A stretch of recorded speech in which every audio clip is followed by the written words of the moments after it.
Greetings and welcome back. This is lecture F, and we're finishing up talking about chemical reactions.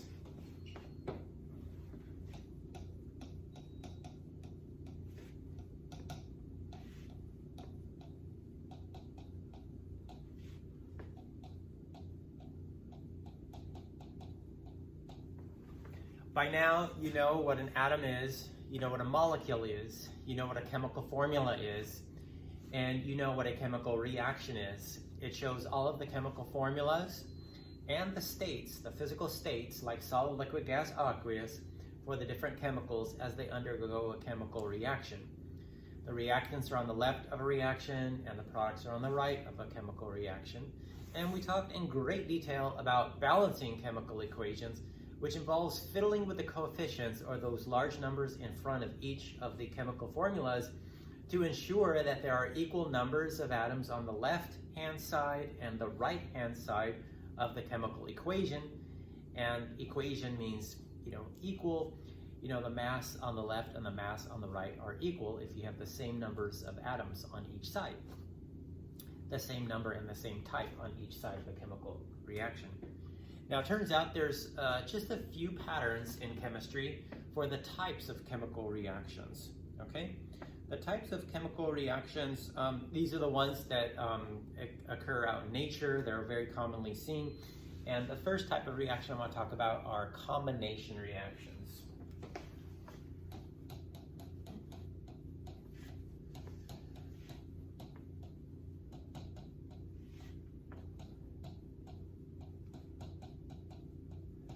So I'm not covering them in any particular order here, but combination reactions are a very important class of chemical reactions.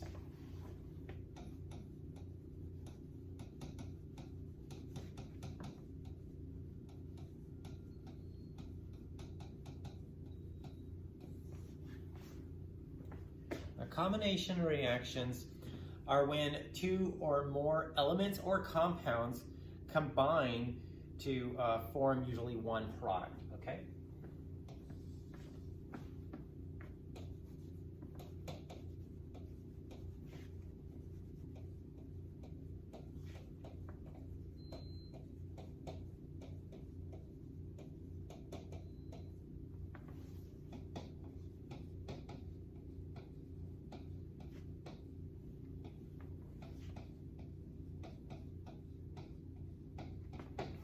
So these reactions are sometimes referred to as synthesis reactions because you're taking two elements, they react with one another to provide you with one compound, and you're synthesizing or preparing or making a particular substance, okay?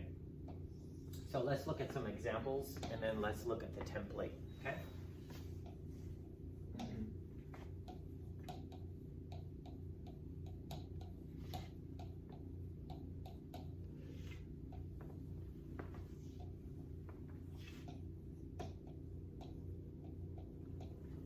Zinc oxide is a chalky substance. It absorbs moisture, and so this might be a component of chalk that a rock climber uses to scale up a cliff. They don't want to have sweat from their hand preventing them from getting a good grip on rock.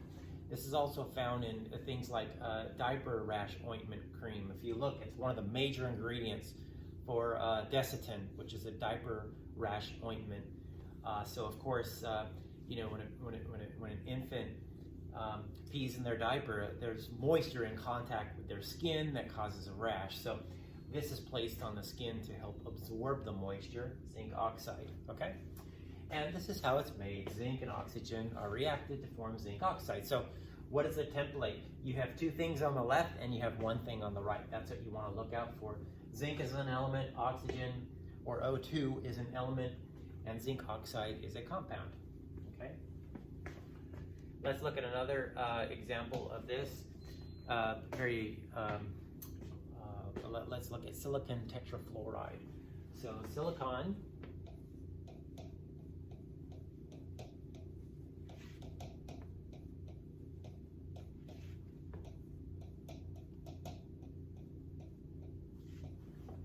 Silicon is an element. it can react with fluorine, which is an element, to provide this compound, which is called silicon tetrafluoride. Don't worry about the names in this class, this very basic natural science course.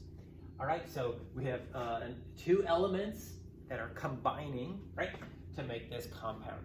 So your template is going to kind of look like this.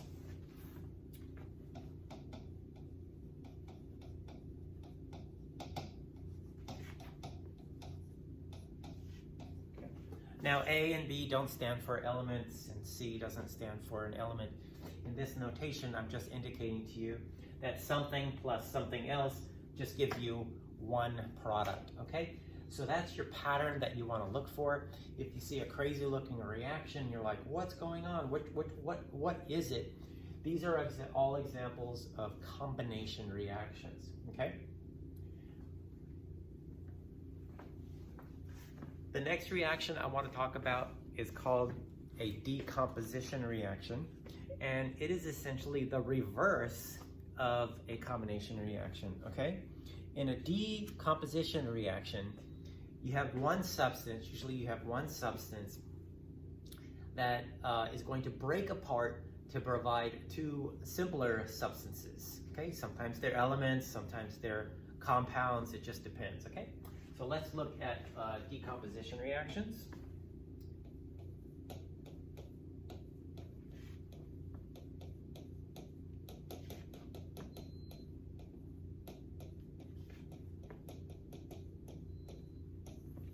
So here we have usually one substance that breaks apart or breaks down.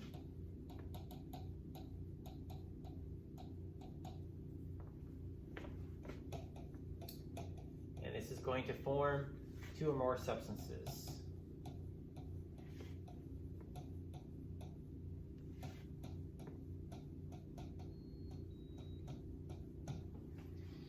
They could be elements. Let's talk about one of those examples on the next page, okay? So again, this is what you want to look out for, okay?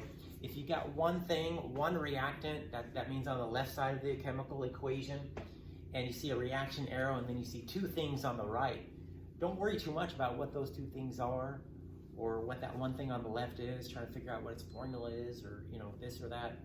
Just look at the pattern. One thing going to two things is going to be a decomposition, okay?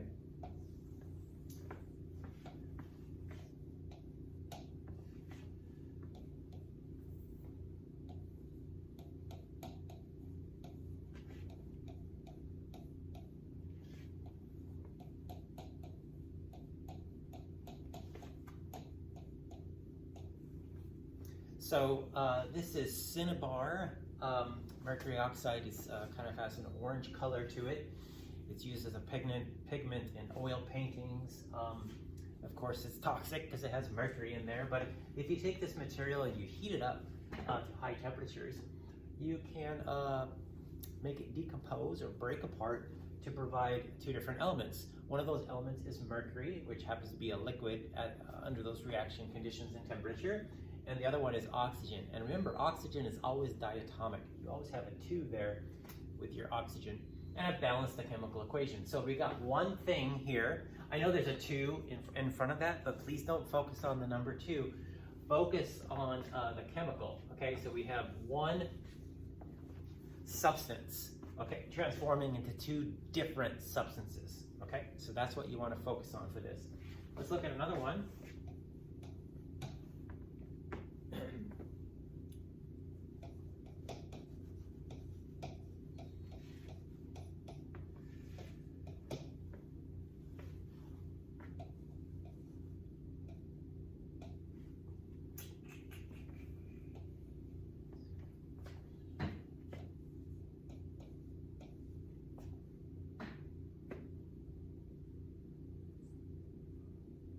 I'm having trouble balancing this. I wasn't thinking clearly about giving you an interesting example. So we'll go with a different example here. Sorry about that.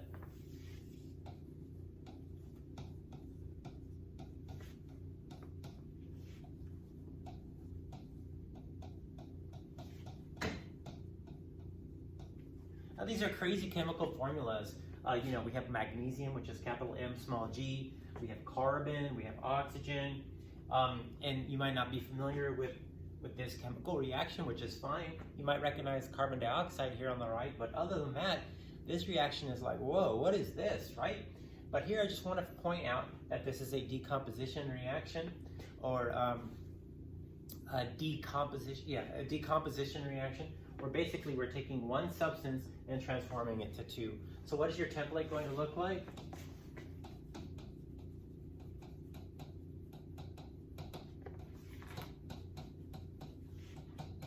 Don't worry about what letters A, B, and C here stand for. You're going from one substance as a reactant, and then that's yielding or making or producing two different chemical substances. So this is the pattern you want to look for when you're dealing with a decomposition reaction. Hopefully you're taking notes and writing down.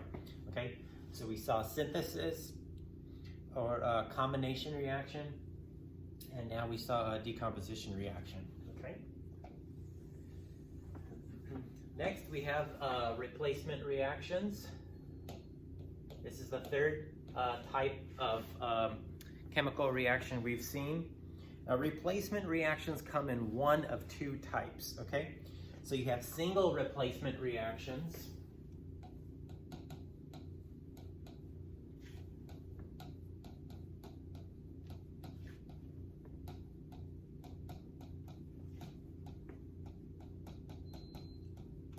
And you have double replacement reactions. So first, let's talk about single replacement reactions, okay? In single replacement reactions, what's going to happen is that you're going to have one element. Usually it's an element, okay? It's not an element in a complicated looking compound, but usually it's one element that's going to take the place of another element in a compound, okay?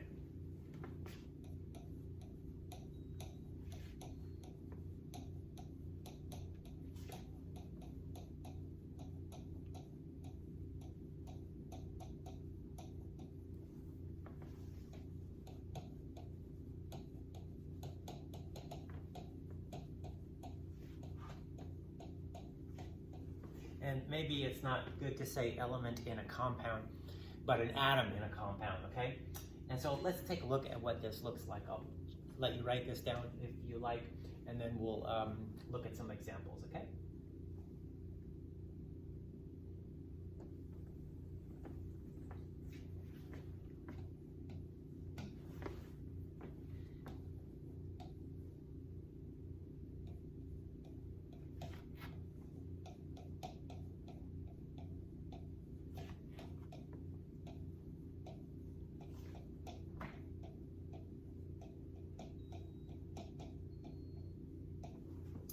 All right, so here we have magnesium as an element.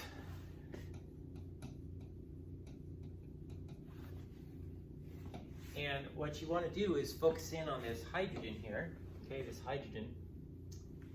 This hydrogen is paired up with chlorine here, okay? So this hydrogen is paired up with chlorine, but in the product, this element is paired up with the chlorine, okay? So this element is going to replace hydrogen. It's going to take that spot, so to speak. So this magnesium is going to end up here, and this hydrogen is going to be kicked out, okay? So that is a perfect example of a single replacement reaction. One single element is going to replace one single element, and there's only one replacement that happens, okay? So that's called the single replacement. You got weird numbers here and things like that. I know there's a 2 here and there's a 2 there. But the equation's balanced, and the main thing to just focus on is the pattern, okay? This element is by itself, and now it's combined with a different element, so it's a compound over here, and this hydrogen is replaced, okay? Let's look at another example.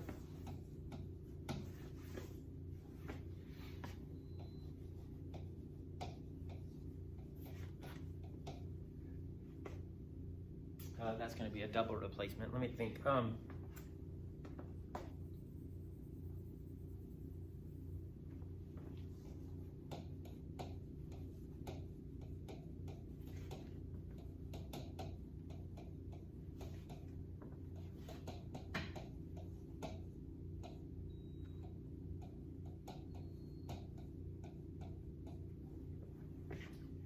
Okay, let's balance this chemical equation here. That's a 2.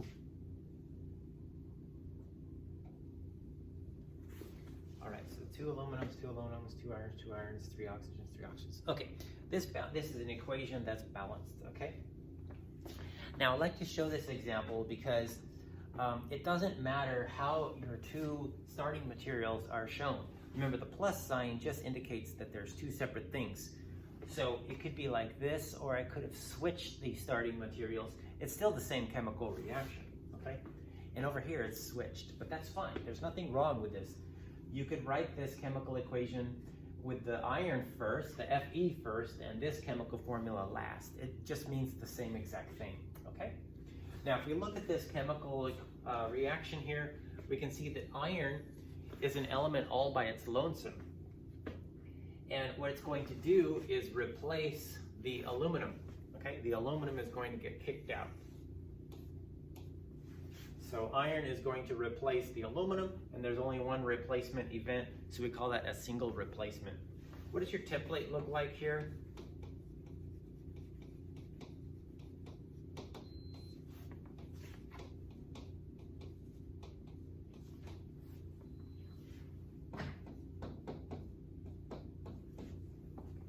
I drew a little line here just to kind of indicate that there's a chemical bond there, okay? So what you have is let's use the analogy of a dance partner, okay? So pretend like you have element B dancing with element C, okay? That's a nice couple dancing on the dance floor, and A wants to cut into the dance, okay? So it's gonna come up to B and say, hey, you mind if I have a turn to dance? And B will say, sure, I'm gonna go to the punch bowl and grab a drink, okay? So B is replaced, and it's over here by its lonesome. It's no longer bonded to anything. A comes in and decides to dance, okay? So A and C are dancing together, okay? So in terms of chemistry, we have an element by itself that reacts with a compound, okay? And it's gonna replace only one of those atoms, so it replaces B, and so it becomes bonded, okay? It becomes bonded, okay? So that's a single replacement, okay? I'll show you a summary table at the end of this. Now, what is a double replacement? Are we on D? So we had a combination reaction, we had decomposition, and we had a single replacement, and this is double replacement now.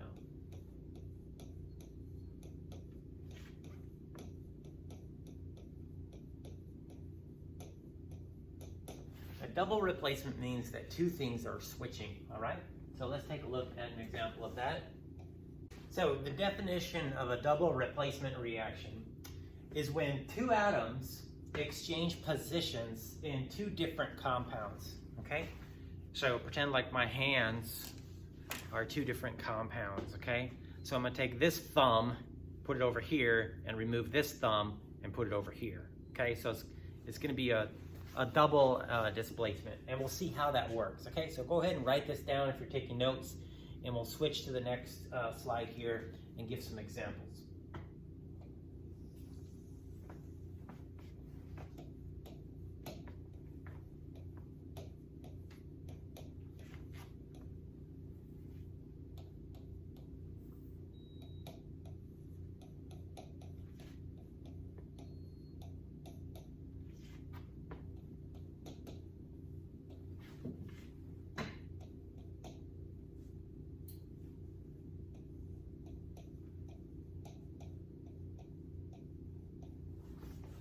Okay, I believe this is a balanced chemical equation. We have 2 sodium atoms. We have 2 sodium atoms. We have 2 chlorine atoms. We have 2 chlorine atoms. We have 1 oxygen. We have 1 oxygen. And we have 2 hydrogens. And we have 2 hydrogens. Whenever you're balancing a chemical equation, remember that you're going to have very small whole numbers, like a 1, 2, 3, maybe a 4. For a simple beginning class like this, it's going to be 1, 2, or 3, kind of like this, okay? So if you're trying to balance and you're getting up to the 5s and 6s and 7s and 8s, just erase everything and start over again. Also notice the states, very interesting, right? Solids, aqueous, liquid. We have a whole bunch of stuff going on. All right, so let's try to identify what's going on here, okay? Sodium and oxygen are bonded to one another. Over here, sodium and chlorine are bonded to each other. So this sodium is going to go over here and be buddied up with chlorine, okay? So sodium is going to come over into this position here to connect with the chlorine with a chemical bond. Okay, what about the hydrogen? Hydrogen is bonded to chlorine in the starting material, but hydrogen is bonded to oxygen in the product material. So hydrogen is going to come over here and bond over with the sodium, okay? I mean with the oxygen. So a double replacement reaction is just kind of like a swapperoo, okay? Where two different things exchange positions. And there's crazy coefficients and things like that and subscripts to make sure that there are the same number of atoms on each side consistent with the chemical formulas provided, okay? So this is an example of a double replacement reaction. Let's look at another one. If you remember in the beginning of this class,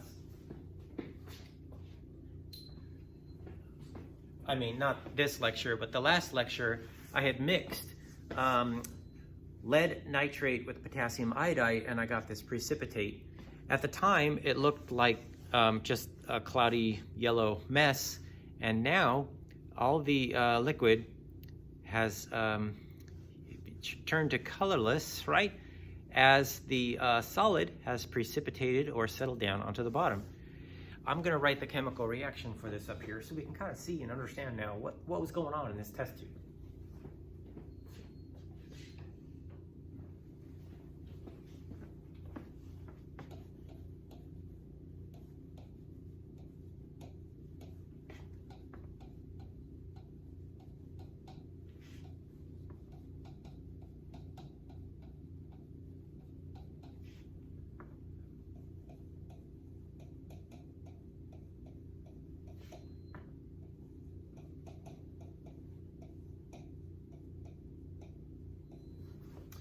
It's a rather complicated reaction, but let me just highlight something that we should be able to understand. The two starting materials were both solutions, which means AQ, all right? So aqueous, this chemical that contained lead is Pb, so the lead-based chemical was aqueous, and this chemical here was also aqueous. And when I mixed those two together, there was this solid formation, and that's indicated by the S there. And that's why it's very important to write down solid, liquid, gas, aqueous in a chemical reaction so you can identify with it and agree, yes, indeed, I saw a solid formation and there's a solid in my chemical reaction, okay? It's not just the switcheroo of atoms and stuff, okay? So let's take a look at, and the other product from this chemical reaction is just a colorless liquid that looks just like water. So this one doesn't have color. It's this one here that's yellow, by the way. All right, so what's going on here? Lead is bonded up to all of these letters here, NO3, and you can see in the product that lead has become bonded to iodine, which is capital I. So the lead is going to take the place of potassium. Potassium is going to be replaced. And potassium, which is capital K, is going to replace lead in that chemical formula, okay? So potassium is then going to be bonded with all the NO3 stuff, and lead's going to be bonded with the iodine, okay? Lead's going to buddy up with the iodine. So that's a double displacement reaction. So how does this look? What is the template?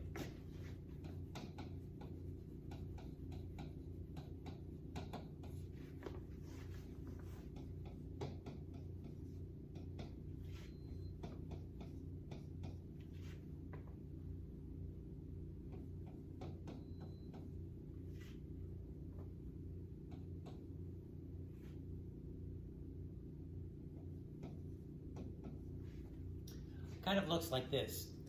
And in the textbook I provided you online, I also give the analogy of dancing couples, okay? So pretend like we had a couple dancing here, a man and a woman, and another couple dancing here, a man and a woman, okay? And just in your mind, imagine, you know, everybody's friends and it's just, some kind of waltz or something, and they want to exchange dance partners, okay? So the man's gonna walk over to his other friend who's a man and says, hey, you wanna trade off here? I wanna try a new dance or something. And the guy might say, yeah, sure. Okay, and then you trade off, and then you're dancing with, you made a new dance partner, okay? So here's one partner, here's another partner. You can see how they've exchanged positions, okay?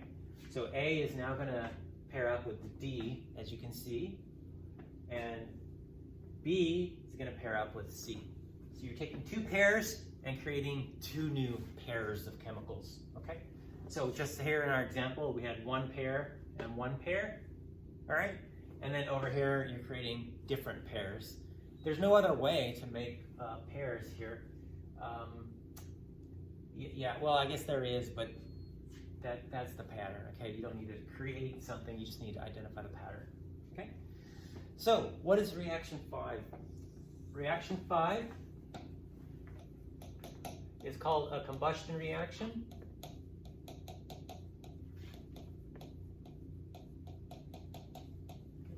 And a combustion reaction is when something burns, right?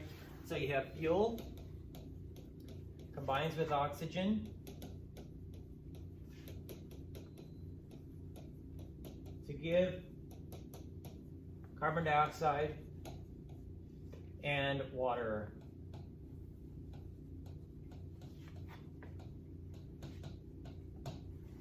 And I was teaching a fire science course, and the students who were volunteer firefighters and so on asked me, how is that possible? When something burns, it makes water.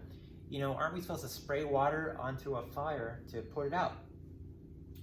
Yes, you are. You're supposed to spray water onto a fire to put it out, and I'll show you how where the water comes from, okay?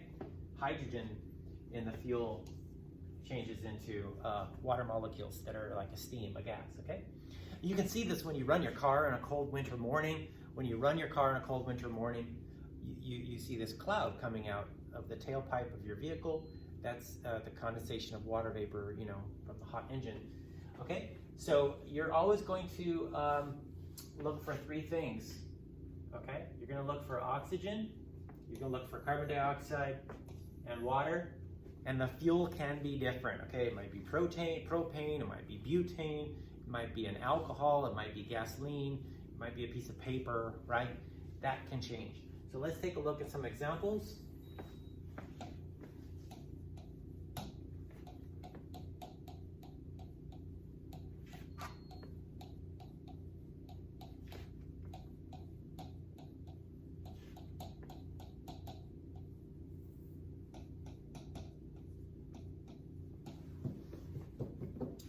All right, so let's balance this chemical equation here. Okay, this equation is balanced. So what we have here is methane. In the previous video, I took a Bunsen burner and lit it on fire, and I said, look, it's a blue flame, it's giving off heat and light. That's methane, or natural gas. So when methane burns, it combines with oxygen to provide CO2 and water. So oxygen, carbon dioxide, and water are always going to be substances present in a combustion reaction. The fuel is going to be slightly different. Okay. Let's talk about methanol.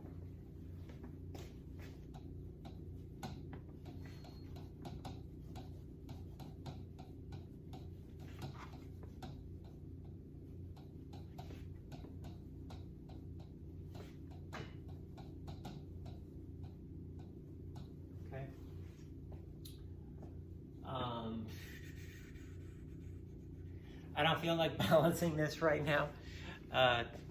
So this guy right here is the fuel, okay, that's used in NASCAR. And so methanol is a substance that burns. I think one time my student told me, hey, I had a cool weekend. What happened? Oh, I was at the races and I saw a 200-gallon fuel truck catch on fire and burn. I said, oh, that's fun, you know. Nobody got hurt, but that's methanol fuel. All right. So again, Oxygen is what is going to react with fuels. Carbon dioxide and water are the products that are formed. Okay, so what does your template look like? Your template looks like this. I mean, I could write fuel, maybe I should, but you're gonna have you're gonna have oxygen, carbon dioxide, and water, okay? So make sure all three of these things are present. It is possible to get carbon dioxide being produced along with water, okay? In an Alka-Seltzer type reaction, but nothing's burning, all right? You don't have oxygen reacting, you don't have a fire, actual flame being produced there, okay? All right, the lighting in this room is not the best. It tends to create a glare on the screen, but here is a summary table of all 5 reaction types we've talked about. In a combination reaction, you have A plus B yielding AB, all right? Here's an example, calcium plus Cl2 going to form calcium chloride. So 2 things make 1 thing. Decomposition is the reverse of that. 1 chemical is going to break apart to form 2. Here's iron 3 sulfide going to form iron and sulfur, okay? So there's a compound, and here's breaking apart to form 2 elements. A single replacement, you're basically going to take 1 single element by itself. It's all by itself, replacing another atom in a compound, okay? So here's the example. Copper is an element by itself, and it's going to replace, not sure if you can even see this writing on the screen, it's going to replace silver, okay, silver. So copper comes in, replaces silver, and so it makes a compound. So copper is going to make the compound. Silver gets kicked out, and so that's just going to be an element all by itself there, okay? Double replacement reaction, as I talked about, is like a double exchange, okay? 2 things are all compounds, okay? 2 compounds, and then 2 of the elements are going to hop across and exchange with one another, okay? So here we've got barium and potassium, and you can see how they swap places, okay? So barium is in the first compound there, and on the left, potassium is that element there, and as you can see in the product, barium now becomes budded up with sulfate, potassium becomes budded up with chlorine. So they've swapped locations. I know it's barium and potassium, but if you look at the other stuff, chlorine and this thing with sulfur, they've exchanged. Okay, those exchanged. Okay, this is kind of a terrible way to indicate a combustion reaction, but as I mentioned, you're looking for 2 things always. You're looking for oxygen, you're looking for carbon dioxide, and water, okay? You're gonna have your fuel on the left, and if you look closely, I'm not sure if you can see it in the video, but where I'm pointing to is a little triangle, okay? That triangle means heat. I can't write on this, but that triangle with heat means that, you know, fire, okay? All right, let's do some practice problems here now. Okay, the types of questions I'm going to be asking, there's basically the same kind of question for all of the reactions. You're going to classify each of the following as a combination, decomposition, single replacement, double replacement, or a combustion reaction. So basically it's multiple choice, okay? So let's look at some examples.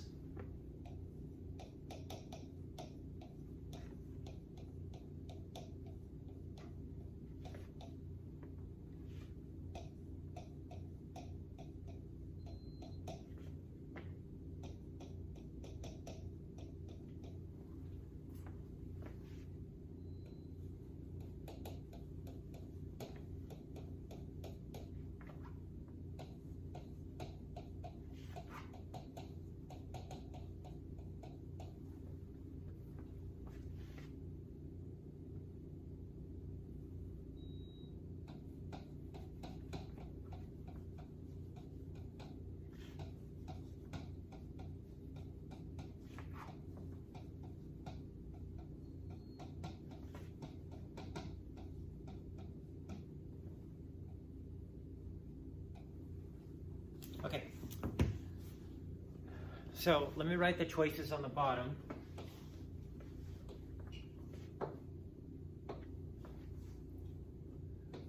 Combination,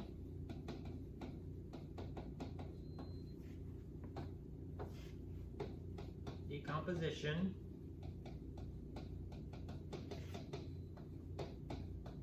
single replacement,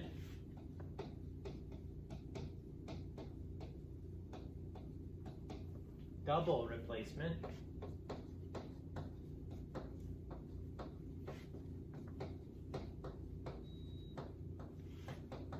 or combustion reactions. Okay? So you need to memorize the patterns and apply them to the reactions here. Okay? In this first example, we have two things going to two things. So we know it's not combination or decomposition. What we see is a replacement reaction. This carbon is kicking iron off by itself. Okay, so that's called a single replacement reaction. Carbon is replacing iron. That's just a single atom in that substance. Okay, so this is single replacement.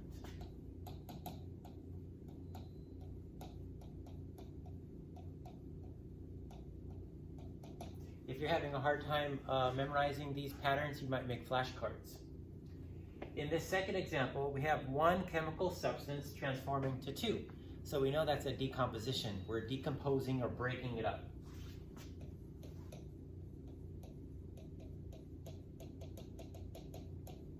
In this third example, we have, I don't know what this formula is, C2H4, you might not know what that is. We have O2, we have that triangle with the arrow, and we have carbon dioxide and water, okay? So that's a picture of a flame. We have oxygen, we know that makes things burn, and we form CO2 and water, so that's an example of a combustion reaction.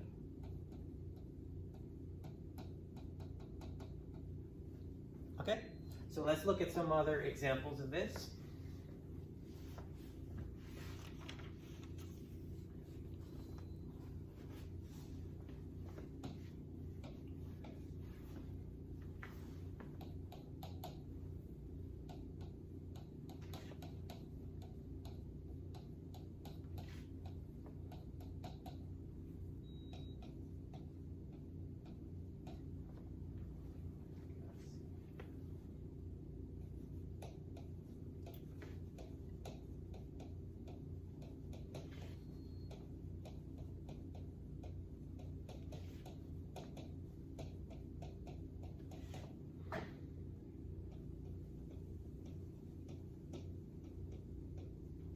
Second reaction.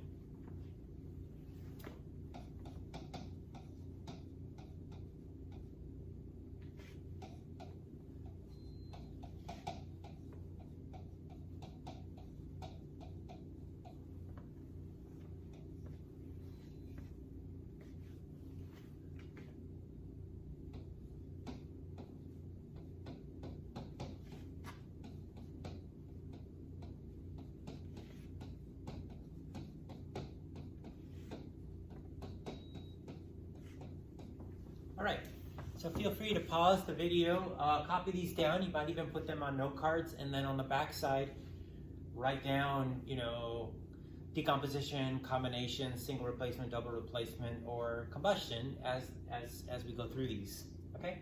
If you think you know what this is and you're good with this lecture, great. Pause the video, try to identify all of these, and then unpause the video and see if you get what I come up with, okay?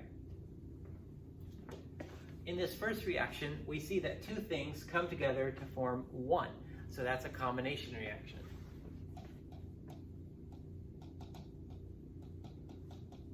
So again, we don't need to focus on the letters and the numbers. We're just counting two things on the left, one thing on the right. Here we're going from two things to two things. So we're going to be looking for a replacement reaction, or a single replacement or a double replacement, right? So here we have silver that's pairing up with nitrate, but now it's pairing up with chloride, okay? So that's gonna go over here.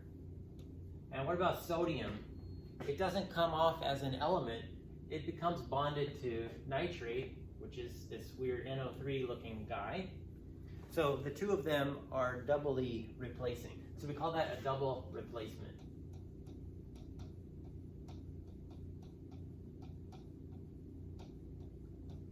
And again, it doesn't matter which order we write the chemical reactants or the chemical products. Here, what's going on here? Well, we have one substance in the beginning, and it's transforming into two. So that's an example of a decomposition.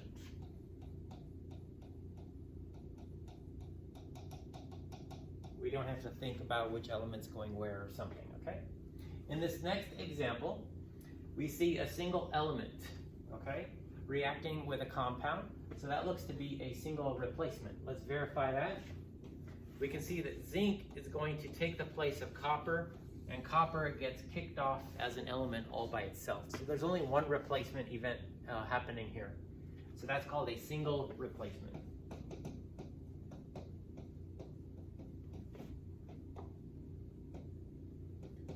So I don't have time to talk about the utility or the usefulness of all of these different chemical reactions and where you encounter them in life and so on and so forth, because I want to keep the video short.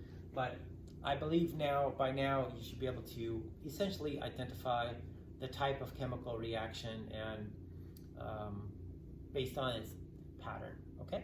Thanks for watching, and please do consider giving a thumbs up and subscribing to my channel. Take it easy.